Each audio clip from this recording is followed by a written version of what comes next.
Seja muito bem-vindos ao Mesa de Debates. Aqui quem está falando é o Guilherme. Vamos continuar aqui com a nossa programação da semana, trazendo aqui debates, conversas, e fazendo algumas discussões, né, do ponto de vista saudável, né, sempre que precisam ser feitas, né, pelo campo da esquerda.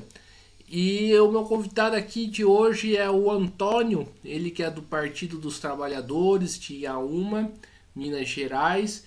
E a gente vai conversar um pouco aí sobre conjuntura nacional, algumas questões aí, né, referente ao Banco Central, juro altos, que eu vou querer, também tratar desse tema, que muita gente inclusive está pedindo para mim. E, né, então é isso aí. Antônio, peço aí que você primeiramente fale um pouquinho aí de você, se apresente aí para o público. Bom dia a todos e a todas, né? Eu sou Antônio Raimundo Gomes, sou presidente do Partido dos Trabalhadores de Ipatinga, né? Nesse momento eu encontro na área rural de Inhaúma, Minas Gerais, perto de Sete Lagoas, né? Eu sou formei em Direito, né? Mas não estou exercendo a profissão de advogado, não.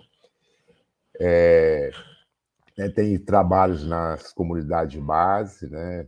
Estudo da Bíblia, é o que motivou a participação partidária. Né? Hoje eu presido o Partido dos Trabalhadores de Ipatinga, né? Que tem mais de 14 mil filiados, né? E a gente está numa luta para a organização popular, né? No movimento popular também. Aí um abraço a todos, né? E que o nosso encontro seja bem proveitoso. É isso aí. E Antônio, vamos começar aqui, né, falando, né, da questão do Campus Neto e do Banco Central. Eu queria que você explicasse um pouco, né, para o ouvinte por que fora Campus Netos do Banco Central, né? Qual que é o norte, o motivo aí dessa campanha?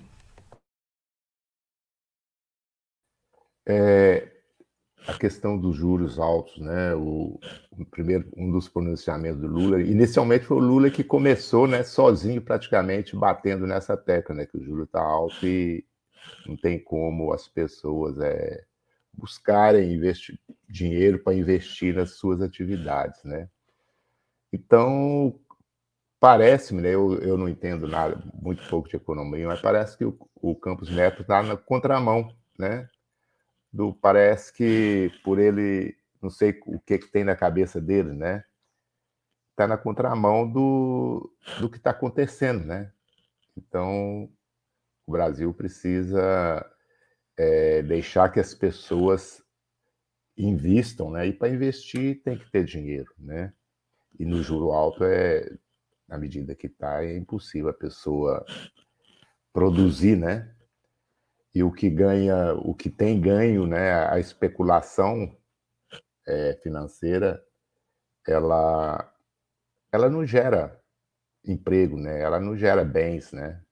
Então as pessoas ganham muito com a especulação. E isso tem que acabar, né?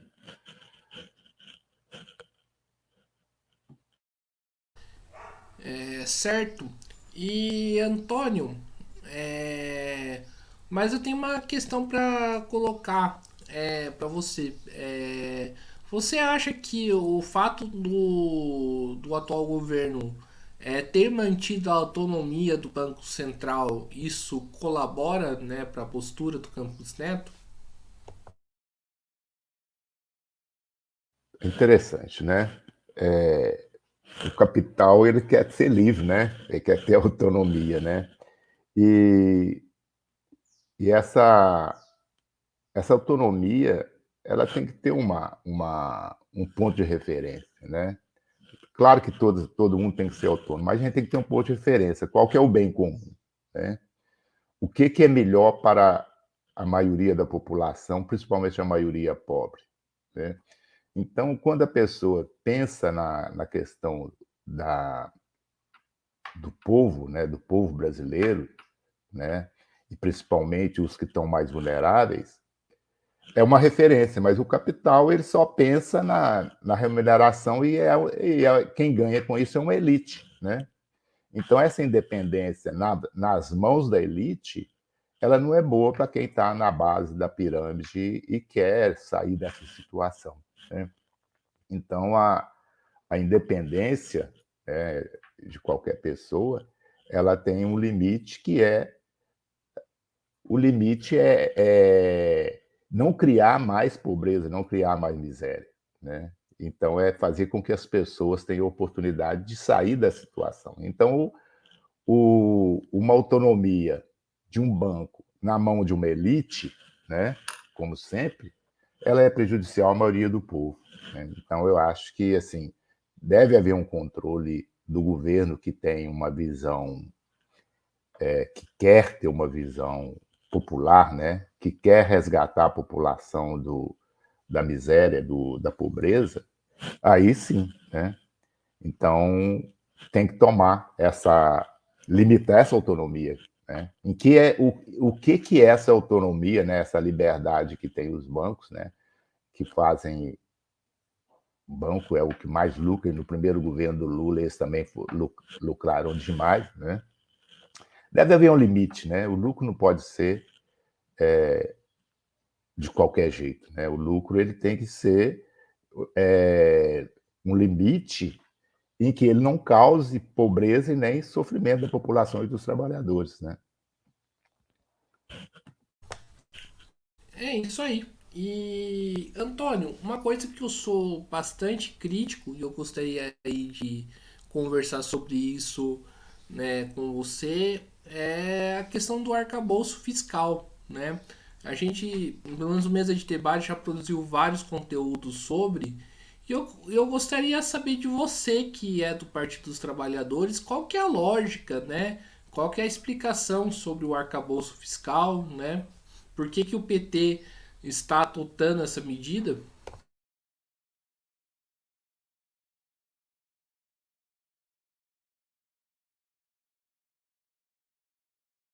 Eu acho que nós estamos aqui com um problema, né? Acho que a internet do Antônio aqui congelou, ainda está congelado. É, enquanto o Antônio aqui, né, não volta, né? Vamos aqui, né, fazer aqui o nosso merchan, né, o merchandise do canal. Aqui, ó, se inscreva aqui no Mesa de Debates. Pronto, aqui o Antônio caiu. Enquanto fala aqui, eu né, vou né, chamar aqui o Antônio aqui de volta. Então, né, a entrevista aqui com o Antônio, do Diretório Municipal de Ipatinga, né, e também do Partido, né, dos Trabalhadores. É, então, enquanto né, o Antônio aqui não volta, fiquem aqui com a gente que já já ele vai voltar, né?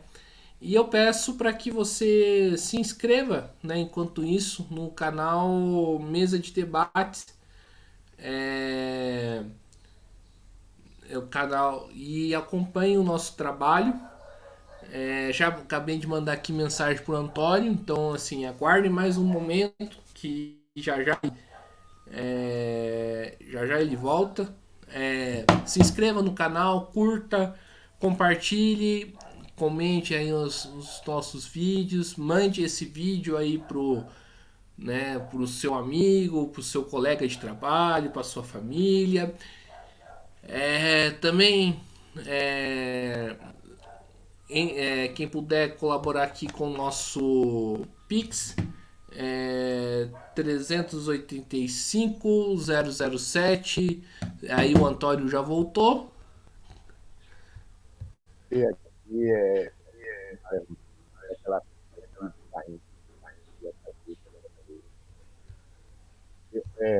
Guilherme, eu não aprofundei essa questão do arcabouço fiscal. Aí eu estou mais na confiança, né, do que o Haddad e essa turma da economia do Lula tá fazendo, né? Então, eu não aprofundei sobre esse assunto, arcabouço fiscal.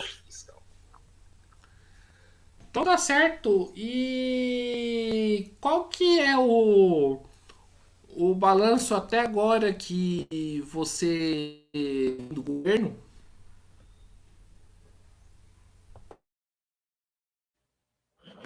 Tá.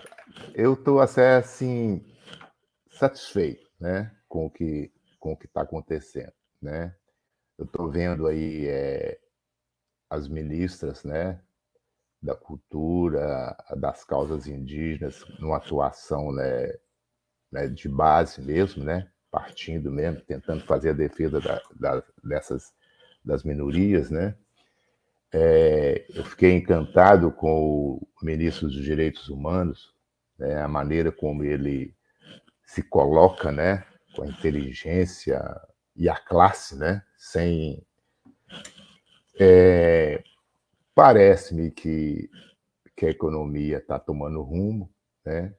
E assim o que acho que o ponto alto é o Lula ter o como ele está se apresentando ao mundo, né? Então parece-me que os investimentos externos estão voltando. Eu nem sei se esse, em que leva esse investimento externo, que os países que investem no Brasil, eles querem ganhar, né? Mas é sempre bom porque cria emprego, né? Parece que o emprego está retomando, né? Então, assim, pro, por esse pouco tempo, né? 6 meses de governo, então está tendo um aspecto muito positivo, né? E parece também a satisfação com o governo está melhorando, né? Do Lula, tá tendo, havia muito medo, né? Parece que está havendo um pouquinho dessa perda, porque tem uma parte da população que acredita que nessa questão, comunismo, é esquerda, né? Sem muito entender isso, né? Mas o que foi plantado, né? De maneira muito negativa. E isso está sendo quebrado aos poucos, né? Então, acho que o ponto alto está sendo essa postura do Lula diante dos países, né? Essa postura internacional dele. Sim. Falando, né, nessas questões aí das fake news, né, que você citou, muita gente critica o atual governo por não saber lidar com isso, né, por não ter uma comunicação necessária para poder combater as fake news. Como que você vê isso e como que o Partido dos Trabalhadores, né, o PT, está lidando com essa questão como um todo? É uma reclamação geral dos filiados, né? Toda reunião que a gente faz, há crítica quanto à questão da comunicação do governo, né? Eu não sei como como que a gente combate, né, as fake news. Eu acho que porque os meios de comunicação contribuem, né? E a maioria da população assiste essas TV, essas televisões que não reproduzem a verdade de fato, né? E omitem quando tem uma verdade, por exemplo, essa questão do da Lava Jato, né? Pouca coisa foi colocada nessas questões, essas denúncias, né? A gente não via, não vê, né? As pessoas que estão denunciando as atrocidades, né? A tortura na Lava Jato, aparecer na televisão, né? Não está tendo entrevista com essas pessoas que fazem essas denúncias. Antigamente era diferente, era denúncia contra o PT, qualquer coisinha eles estavam contra o governo, tentava ser de esquerda, né? Qualquer coisinha a televisão, dias e dias, né? Então, a comunicação do partido ela tem que rever isso. É uma avaliação que todos os militantes estão tendo como negativa, é que não está tendo como. Eu não sei como combater isso, né? Porque tem muita coisa que está dentro da cabeça das pessoas, né? As pessoas acreditam numa coisa que é mentira e é muito difícil desconstruir isso, né? Então, eles acreditam nas informações, como se fosse assim, aquilo que vem daquela pessoa, que ele tem uma determinada relação, é verdade, né? E ele sai divulgando isso e se espalha nas redes, né? Aí, qual que é o limite, né? Qual que é o limite da liberdade de expressão, né? Então, é uma coisa que está sendo debatida no partido e a gente vê como um ponto muito falho do atual governo.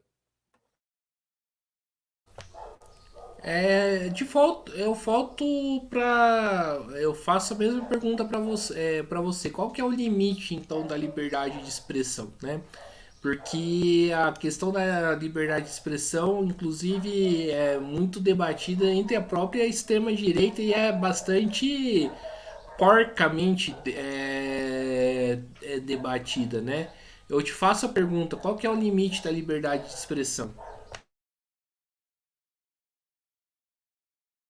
Vamos lá. Observa bem. Quando a pessoa divulga algo contra que tira, né, que destrói a imagem da outra pessoa, como é que você vai limitar isso, né? Como é que você vai limitar as pessoas de se expressar? Aí, no fundo, né, tem as leis, né, calúnia, difamação e tudo. No fundo, se uma pessoa faz uma publicidade falsa de uma pessoa mais pobre, ou divulga uma imagem de uma pessoa pobre, ela não tem como recorrer à lei para ela reivindicar os direitos dela, de resposta, etc. Então, acaba, né, quando as pessoas usam mal essa liberdade, né, para caluniar, para difamar, né, quando atinge a camada mais pobre, ela fica sem defesa, né? Vai por aí, né? Dá uma publicidade, coloca a imagem de uma pessoa na televisão porque teve um determinado, vamos supor, suspeita de um furto, né? A gente vê esses canais sensacionalistas, né, divulgando os pobres que são presos, até às vezes são suspeitos, nem são culpados de fato, né? Eles não têm como reivindicar o direito deles depois, porque eles não têm condição financeira de contratar um advogado para reivindicar o direito dele, né? E aí tem que ter leis, né, que quando a coisa é negativa e prejudica a imagem da pessoa, tem que ter lei rígida para que essas pessoas não voltem. Aí tem que atacar as pessoas de maneira financeira e também de uma outra maneira que impeça a pessoa de fazer determinadas publicidades, né? A pessoa chega no meio de comunicação ou na internet, aí fala, fulano de tal é ladrão, né? É uma acusação grave, né? Então, e fica, muitas vezes, as pessoas não têm o direito de resposta, né? E quando o direito de resposta é dado, por exemplo, no caso dos maiores, né? É um tempo restrito, que muitas vezes, e é dado de uma maneira que, quando é contra o pessoal de esquerda, né? É dado de uma maneira que não convence as pessoas. Então, a mentira, quando ela é jogada a esmo, ela é difícil de retorno, né? É difícil da pessoa. Aí, como é que vai limitar isso, né? Porque a gente tem o direito de falar o que quiser, mas tem a responsabilidade. Só que as pessoas mais simples não têm como reivindicar esse direito. Como é que a gente faria, né, para impedir? Não pode, né? Não pode impedir as pessoas de falar, de se expressar. A direita ela fala muito, né, em relação à questão do Alexandre de Moraes, fala que está sendo perseguida politicamente. O que você acha dessa avaliação, Antônio? Na realidade, o Alexandre de Moraes foi uma surpresa agradável, né? Ele está sendo bem coerente, até onde eu vejo, né? Você observa bem, se você chegar perto de uma pessoa que não gosta do PT, né, que não gosta da esquerda, ou que é contra o comunismo sem saber o que é, né? Se você perguntasse sobre o que você acha de Alexandre de Moraes, eles vão falar que é um camarada corrupto, que é não sei mais o quê, que não segue a Constituição, né? Então, é triste, né? E a direita usa isso, porque ela tem o espaço, né? Tem uma elite que ela tem os meios de comunicação nas mãos e ela deixa isso propagar, e ela quer que isso propague, né? Então, como que combate? A gente tem que combater a questão da direita. É o que a gente tenta fazer no partido, né? Das entidades sindicais, é formação para as pessoas entenderem como é que funciona a sociedade, né? As pessoas, a gente acha, né? As pessoas, por exemplo, quando a pessoa quer tirar a fama do outro, fala que ele é corrupto. Mas a corrupção não é o mal maior da sociedade, né? O mal maior da sociedade está nas mãos dessa elite que domina o país desde a invasão, né? E que propaga o que ela quer. E a gente fica correndo atrás do prejuízo. Parece que eles dão uma pauta para a gente, né? Dão a pauta e joga a esmo notícias falsas, tira a fama das pessoas, né? Um exemplo assim, qualquer pessoa que tem uma característica de direita, né? Vamos dizer assim, que eu sou da direita, sem saber o que é, muitas vezes saber o que é. Quando fala de Lula, ele fala Lula ladrão, né?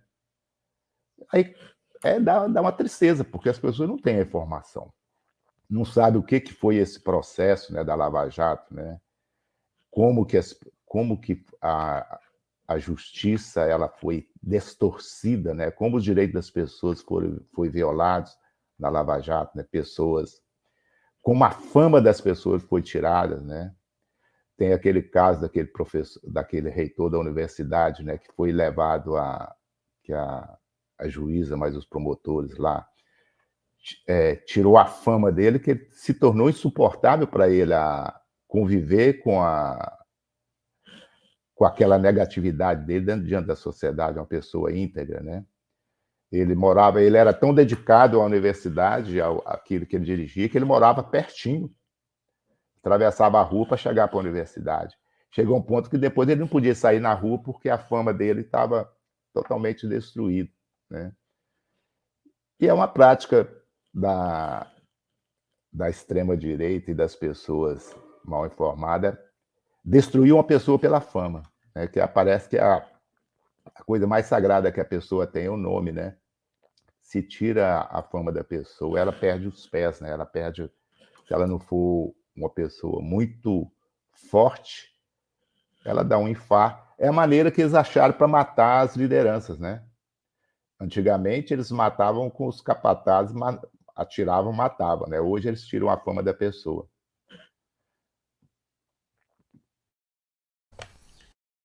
Sim, Antônio, uma coisa que me preocupa bastante, né, e que o Mesa de Debates vem, né, fazendo um combate contra, né, fazendo basicamente uma campanha, né, de conscientização, é a questão da CPI do MST, né?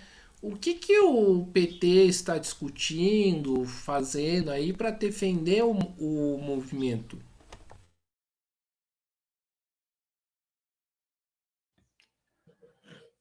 Essa CPI ela teria que tornar um tiro no pé da direita, né?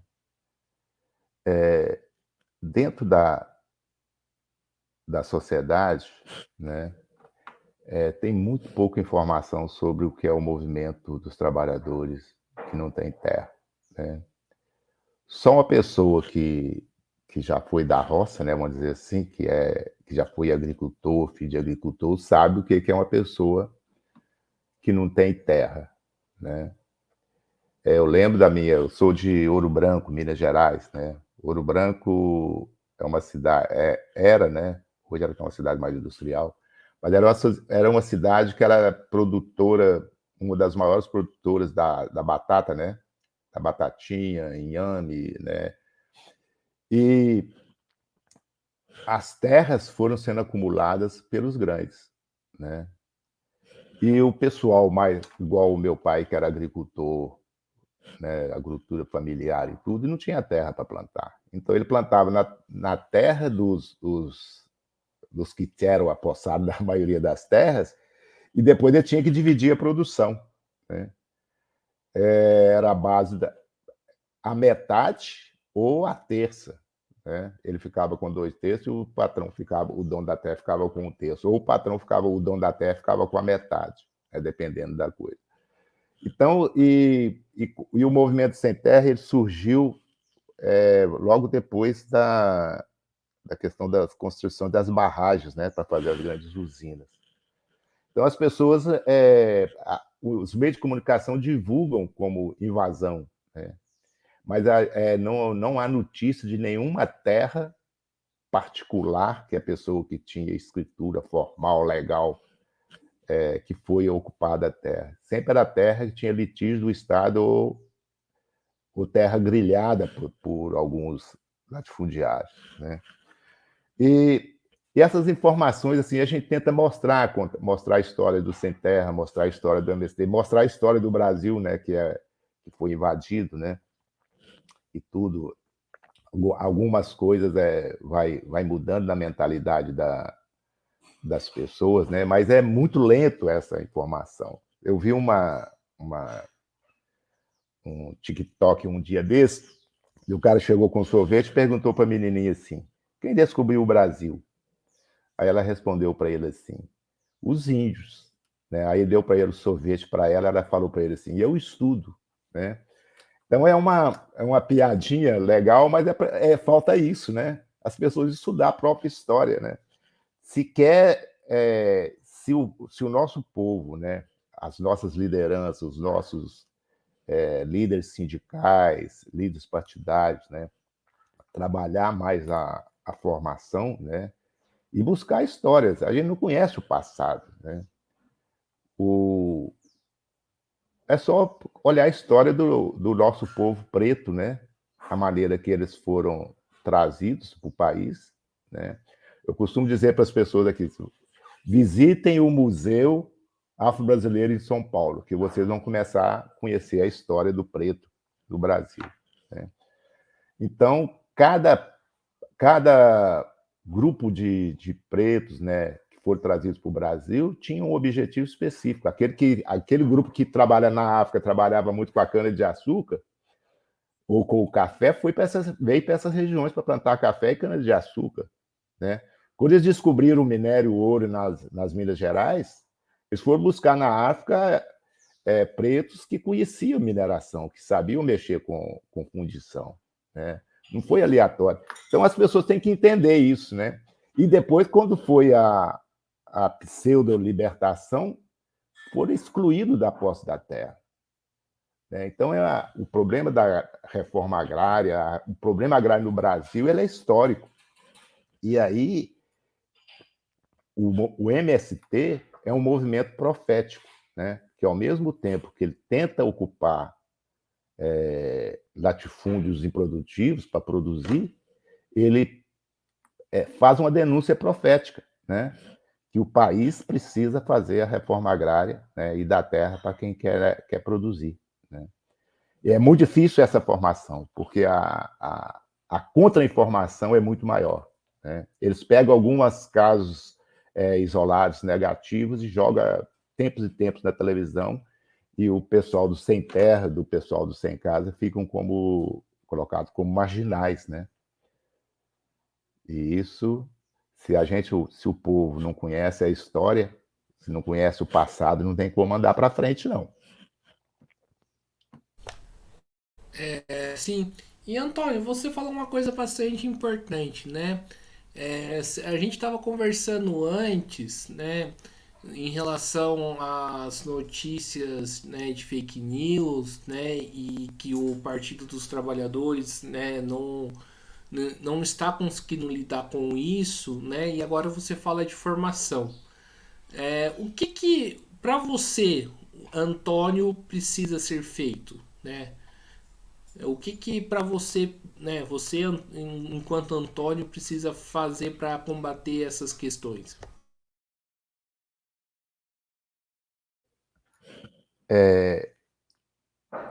O que que nós que queremos ser da esquerda, né? Eu falo queremos ser da esquerda, porque a gente parece que a gente não consegue ser de esquerda mesmo, né? De ficar, fazer o combate dessa extrema direita. A questão da formação, ela tem que ser feita a nível de partido, a nível de sindicatos, né? E essas pessoas dos partidos, dos sindicatos, eles têm que estar dentro de outros grupos sociais, né? Por exemplo, eu tive a minha primeira formação política foi na base da igreja, nas comunidades eclesiais de base, né, que eu fui começar a entender, né,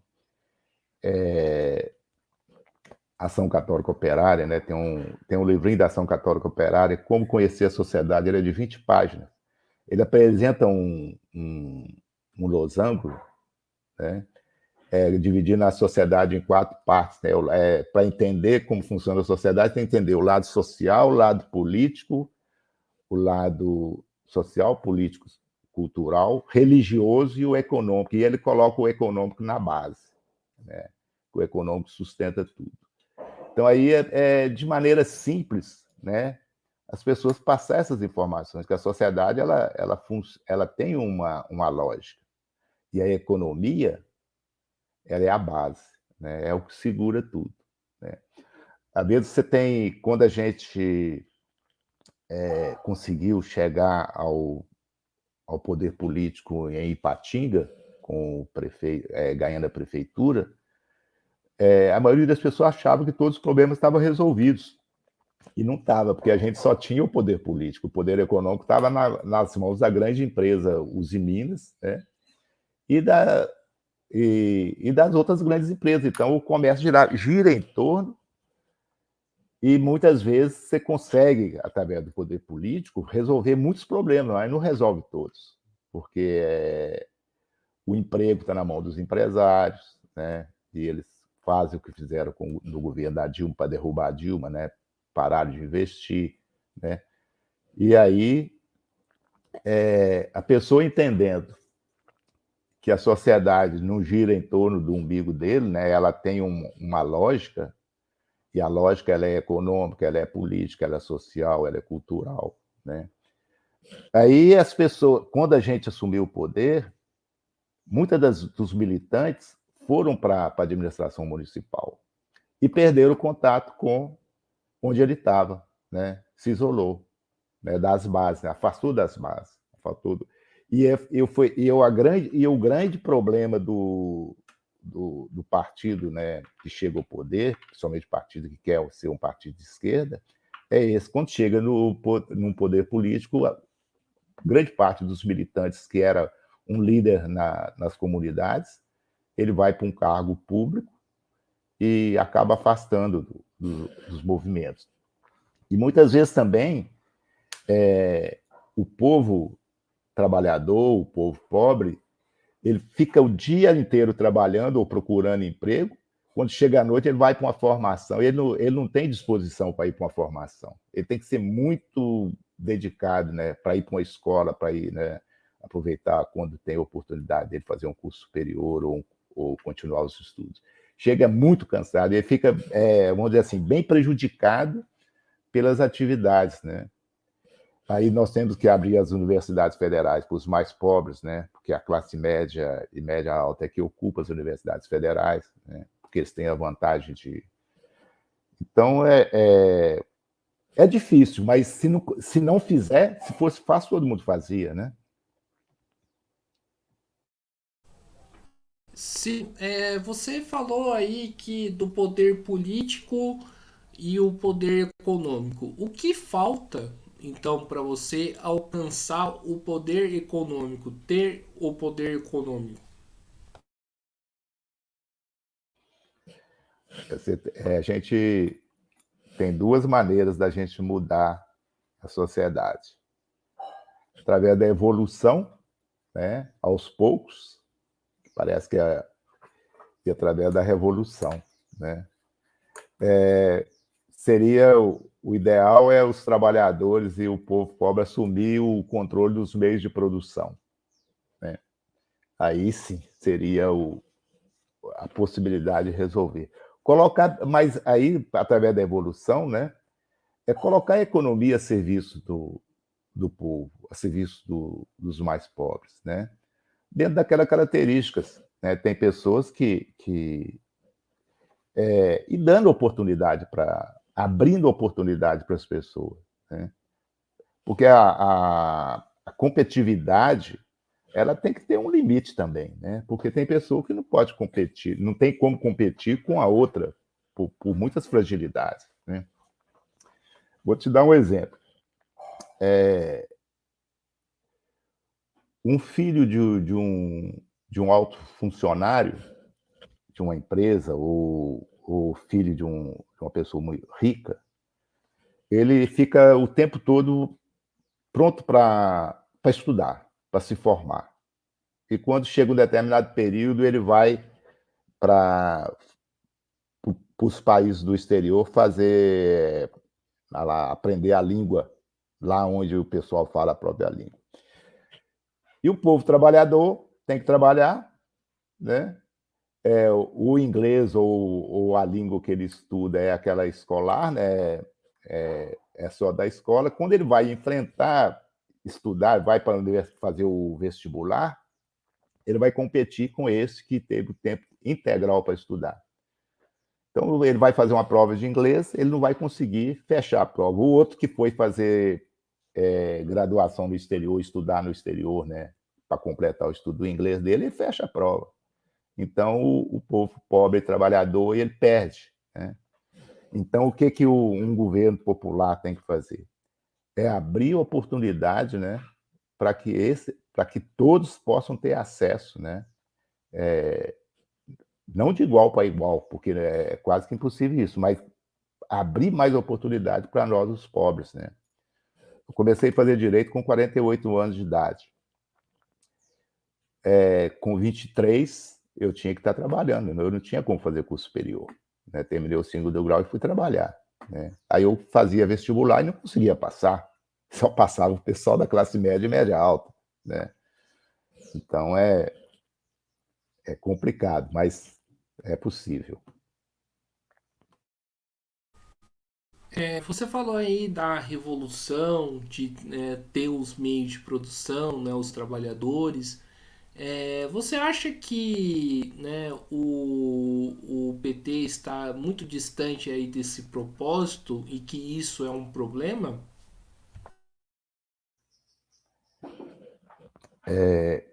O, o PT é uma federação de partidos, né? É bem partido. E tem muito social-democrata no PT. Teve uma época que fez uma pesquisa entre os filiados do PT de Patinga, né? 10% dos filiados votava no candidato da direita. Então, o PT, ele não é um partido. A gente não pode falar que ele é um partido plenamente de esquerda, né? Então, eu ia sair do PT por causa disso, que eu queria ser mais à esquerda. Aí eu comecei a pesquisar os partidos. Aí pesquisei o PSTU, pesquisei o PCdoB, o PCB, né, PCBR. Fui pesquisando, né, eu peguei estatuto desses partidos, o PSOL. Né, aí eu falei assim, vou pro PSOL. Aí quando eu fui olhar o PSOL tinha 18 tendências. Que eu consegui ver. Está igual o PT está me entendendo. Mas o PT ele não tem essa questão da revolução, de fazer uma revolução para valer mesmo. Né? Tanto é que ele é hoje um partido, posso dizer, firme, comandado pelos mandatos. Né? E é uma coisa difícil de acabar, né? Porque os mandatos, né, de deputados, de vereadores, eles controlam o partido. Né? Quando tem a convenção, eles têm condição de colocar mais gente nas convenções. Eu sonho com um partido mais à esquerda. Né? Aí você vê as composições que foram feitas para derrubar o desgoverno anterior, né, é uma composição de centro, né? Nós não temos um governo de esquerda. Agora é uma pergunta, né? Por que as pessoas, né, são de centro e são de direita, né? E a maioria é pobre? Por que as pessoas não se identificam como da classe trabalhadora, da classe pobre, né? É assumir como pobre que quem tem que fazer essa mudança social somos nós, né? Os partidos são partes, né? Quem vai fazer a mudança mesmo é o povo organizado, que a gente precisa do partido para chegar ao poder político, né? Mas o povo, a gente tem que trabalhar a organização popular. E a formação, depois que o partido ele assume determinado espaço de poder, ela fica bem restrita, né? A gente tem mais formação, eu já participei mais formação dos partidos mais à esquerda do que dentro do Partido dos Trabalhadores. As publicações, né? Por aí. Entendi. E Antônio, você falou aí desse arco de alianças aí do que o PT está fazendo aí para compor, para manter um novo governo. Você acha que esse arco de alianças pode ser perigoso para o próprio Partido dos Trabalhadores e para o próprio governo Lula no futuro? Olha, o Lula ele está diante de uma arma engatilhada, né? A gente olhando historicamente, a gente percebe que isso aí, essa parte desse pessoal que agrupou, para mudar de lado não custa, né? E, a elite, né, aqueles que a gente não consegue ver, né? Eles sempre esperam ou se articulam para planejar uma derrubada, né? Então o Lula é muito inteligente, né? A gente fica às vezes até surpreso com a capacidade dele, mas ele tem que tomar muito cuidado porque a experiência passada no passado da Dilma, a época também anterior, né, quando derrubou o regime militar entrou, né, tentaram fazer as articulações para assumir o poder, depois tomaram rasteira, né? Tá? A rasteira que a Dilma levou, né? Então é a experiência que viveu, né? Agora, é, se o Lula candidata sem as articulações que foram feitas, sem as alianças que foram feitas, né? Ele ficaria complicado e teria dificuldade, não, ele não governaria, né? Então, a gente vai ter que esperar e tá as bases se organizando para não deixar a tomada. Então, acho que assim, se qualquer pessoa que é de esquerda ou de centro-esquerda tiver essa consciência que o Lula está diante de vários gatilhos prontos para disparar em cima dele, a gente trabalharia mais as organizações populares, né, para dar sustentação ao governo, né? Então tem que ser é um processo difícil e que os próprios militantes de esquerda têm que ter consciência disso e estar se organizando, porque a qualquer momento eles podem puxar o tapete, né? Eu tenho uma desconfiança muito grande nesse pessoal. Sim, mas não está na hora, né, do PT começar a trabalhar esses movimentos, né, os movimentos sociais, os sindicatos, né, para poder, né, em vez de fazer essas articulações? Passou da hora, né? Passou da hora. O, dentro do contexto, né, da política do país, o que acontece?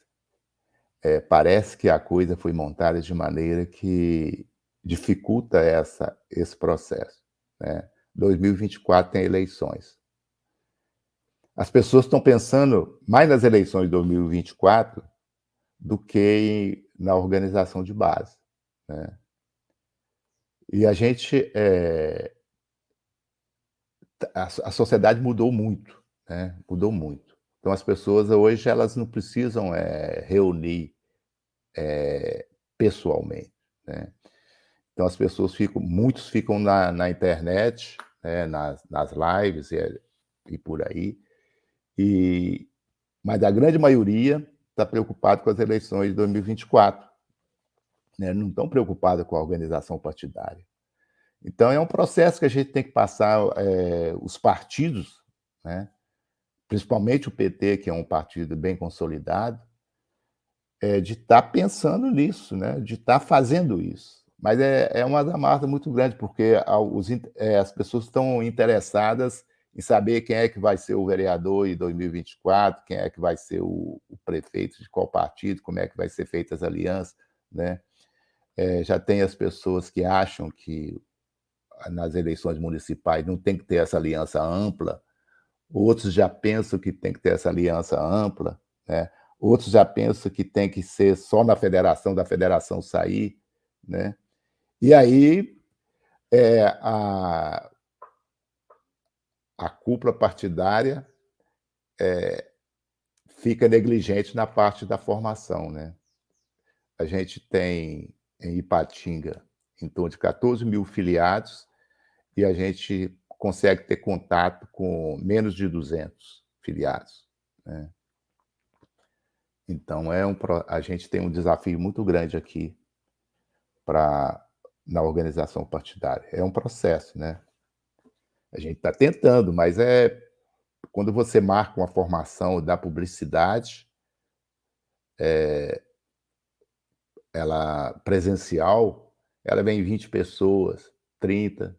Quando você marca uma formação pela internet, aí você consegue ampliar um pouco mais, 50, 60 pessoas, às vezes chega a 100 pessoas, né?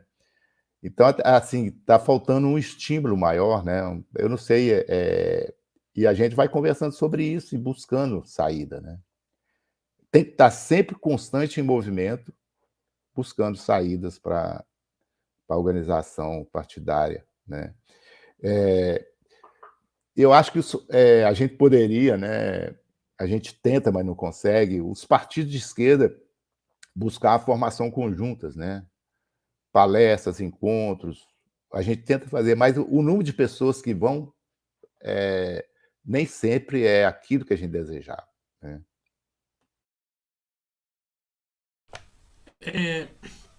E como que o PT de Ipatinga está encarando essa questão, né? Já que você falou das eleições do ano que vem?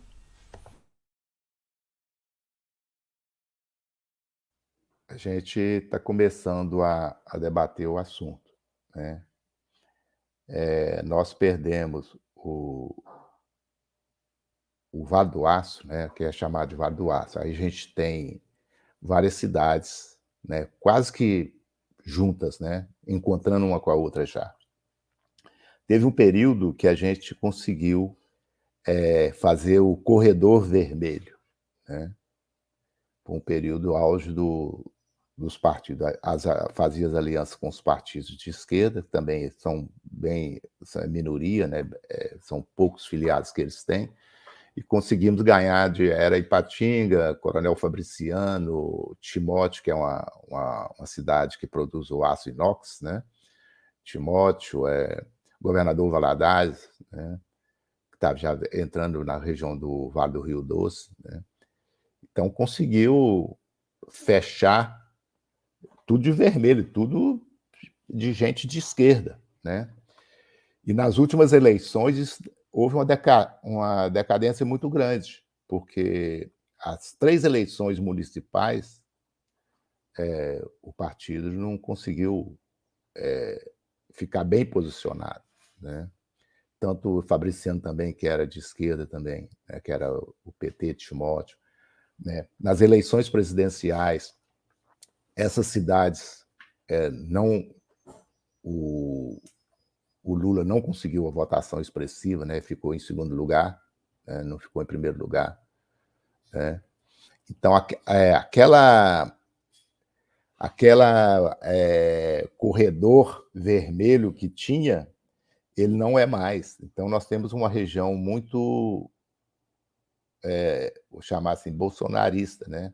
Pra você ter a ideia, o atual prefeito de Patinga, ele, ele era suplente de vereador, né? Candidatou a prefeito e vestiu a camisa do presidente do presidente que desgovernou o país aí e virou as eleições, né? Ganhou, virou prefeito, né? Então a onda virou, né? Então a gente tem tentado debater as causas, né? O que levou essa inversão, né? Nessa nossa região. A gente tem procurado as causas e tem procurado tentar se organizar para poder fazer um enfrentamento mais paritário, né? Com a direita regional, né? E como combater essa direita? E principalmente a extrema direita? Cara, tem vários meios, né? Mas é uma pergunta ótima, porque essa resposta todos nós temos que procurar, e a gente não tem como responder isso, né? Só tem uma saída, né? A formação das lideranças, né? É ir para os bairros, ir para as organizações, né? E tá demonstrando com testemunho, né? E com que tem outra maneira de agir, né? Porque as pessoas são muito presidencialistas, né? Eles, se aparece um líder, eles seguem, né? Eles gostam do discurso, gostam da maneira da pessoa agir. Então a gente tem que levar a formação, né? Levar a formação. E está sendo muito complicado, né? Porque a contra-informação é muito grande, né? Então, e, e a extrema-direita, as grandes lideranças dela, né? Quem sustenta financeiramente ela não aparece, né? Aí você tem vamos supor, você tem uma liderança, né, nas comunidades, ela está desempregada. Aí vem um cara da prefeitura ou um empresário, dá um emprego para aquela pessoa, aí, na maioria das vezes, ela muda de opinião, para de participar, ou passa a vestir a camisa da, da direita, né? Há o caso, por exemplo, das pessoas vamos supor, tem até o caso da moça que trabalhava de manicure, né? Fazendo trabalhando em manicure nas casas, aí depois ela conseguiu montar um, um local para trabalhar, aí se acha como se já fosse empresária, né? Ah, não, agora eu sou empresária, né? E não reconhece, né? E aí, junto com isso, tem vários pequenos comerciantes, né, nos bairros, né, que acham que são empresários, grandes que são empresários e que não pode ser de esquerda, que não pode votar no PT, que não pode votar no Partido Comunista, que no Partido Socialista, né? Então, acho que tem que votar nos caras da direita. Então, é um processo de educação mesmo, né? E eu acho que nós temos que retomar a questão dos ensinos, das matérias, né? Sociologia, nas escolas, né? Sociologia, filosofia, né? Isso deveria ter desde o primário as pessoas estudar filosofia e sociologia, né? Geografia, né? Uma geografia bem engajada, né? É formação em todos os níveis, né? Maravilha, perfeito. Então vamos aí para a última pergunta, já que você citou aí o estudo da sociologia, filosofia e outras matérias aí das ciências humanas, né, Antônio? A gente tem um grande problema, né, que é a questão da reforma do ensino médio, né? Eu queria que você comentasse um pouco, né, sobre essa reforma e por que que o PT e o ministro Camilo Santana não escuta as ruas e revoga de uma vez a reforma do ensino médio, porque acho que é o que deveria ser feito. Eu também acho, né? Agora você imagina, você colocar a raposa para tomar conta do galinheiro, né? Aí como que a gente fica numa situação? Colocar aquele camarada como ministro da Educação, né? A gente fica de pés e mãos amarrados, né? E o cara teria que ser revogado tudo, né? Eu fiz curso técnico e na época que, em pleno regime militar, né? Tinha matéria, as matérias eram voltadas só para questão técnica, né? Então eu fui para uma empresa para ser trabalhador. Eu não fui treinado para ser liderança, né? Fui treinado para executar. Foram as matérias de mais, né, matérias, era as matérias específicas para a formação. E as pessoas acham que isso é certo, né? Mas não é. Todo mundo deveria ter a oportunidade de estudar filosofia, ser treinado a fazer leitura e interpretação de textos, né? Para poder saber interpretar a sociedade. E, e aí eu gostaria de perguntar para o Lula, Lula, por que, que você não coloca uma pessoa para fazer a reforma desse ensino aí, né? Retornar as matérias das ciências sociais, ciências humanas, né? É a composição que o governo fez, né? Coloca um empresário da educação para ser ministro da educação, é complicado.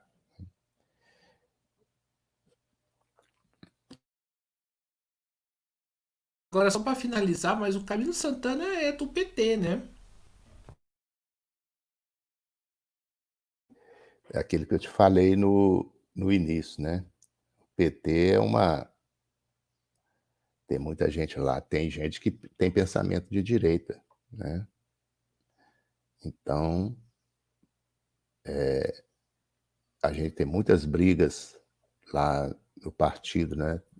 Teve uma vez que um líder nosso falou assim, líder da cúpula, né? Falou assim: a gente tem que fazer essas alianças agora, porque eu já estou velho e a revolução que a gente precisa ela vai demorar muito a acontecer, né?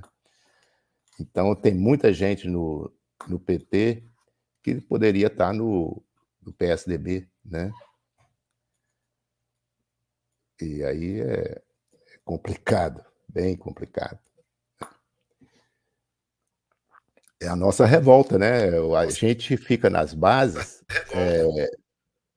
brigando com as lideranças de cima do partido, né?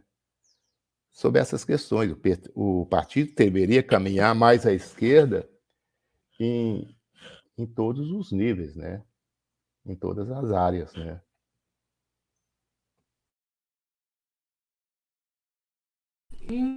Então é isso, pessoal. Estamos encerrando aqui mais uma entrevista do Mesa de Debates. Quero aqui a parte do Antônio. Gostei bastante e aí de trocar uma ideia, né, bater um papo aí com ele sobre diversas questões, né? Acho que a conversa foi boa e passo a bola para ele novamente fazer suas considerações finais.